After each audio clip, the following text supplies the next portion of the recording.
Surely I hadn't heard that right. Did you say red? Summer's tone was exasperated. Yes, red! Her signature color, apparently. She always wears it. Well, I've heard that red is a bridal gown color in China, I said. But we're not in China, and she's not Chinese. Or the bride, I added. This might be harder than I thought. Exactly, Summer sighed. I suppose I should have expected something like that. She's a little kooky. She teaches high school drama and spends her free time at the local community theater. She loves Shakespeare and is always dropping quotes into the conversation. Anyway, Brian's stepmom, Patricia, went ballistic. You would have thought Yvonne said she was going to show up naked. It went downhill from there. So what happened? No actual punches were thrown, but it was close. Brian and his dad calmed everyone down. I told Yvonne that any pastel color would be fine. Do you know what your stepmother-in-law, Patricia was it, is wearing? A blue Diane von Furstenberg wrap dress. Sounds appropriate, I said, eyeing the clock on the van's dashboard. 1 minute until the school bell rang. Of course, everything Patricia does is perfect, perfectly calculated. There was an abrupt silence. Then Summer said, Forget I ever said that. I can't believe I'm running on and on. I know you're busy, so I'll let you go. Summer, you can't stop there. If I'm going to help you, you have to let me know what I'm dealing with. After a pause, she said, You're right. Okay. Yvonne is exotic and quirky. Patricia is rigidly controlled, and she's got one goal, to get into the cream of Savannah society. She spends all her time volunteering for causes and going to society galas. They have money? I asked.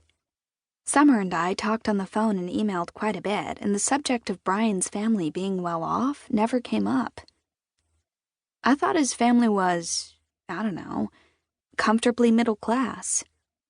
I did too, until we drove up to Savannah for this dinner. Their house is a mansion, I'm not exaggerating. 13 bedrooms, 15 baths, a pool with a separate pool house, and not a little dinky changing room with a shower. This pool house is bigger than your house, Ellie. They have 3 cars, a Jag, and 2 Mercedes. Okay, I'm stopping because I'm beginning to sound like Patricia. She cataloged everything for us. House, cars, boat, and jewelry, even the place settings. I suppose when your bedrooms are in the double digits, you're doing pretty well, I said. And Brian never mentioned this?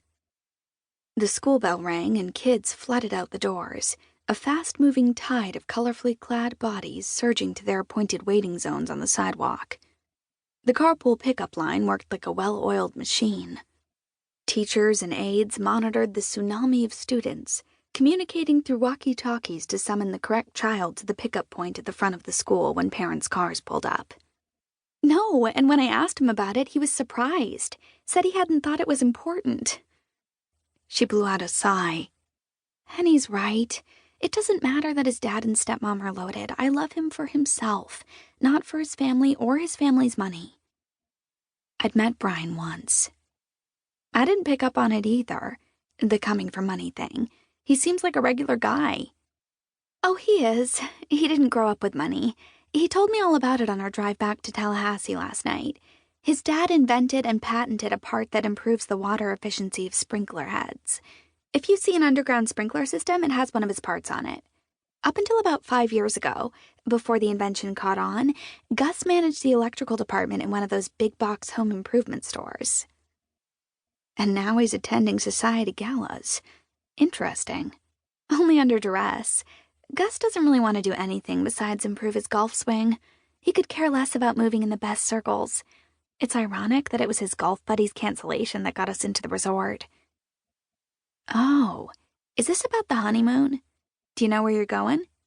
The cars in front of me moved, and I stopped even with the front doors of the school. The principal spoke into her walkie-talkie as she opened the minivan's door and waved hello to me. No, for the wedding, Summer said. We were able to get into the resort on Camden. My wrinkled forehead filled the rearview mirror. A resort? I thought you were getting married on the beach.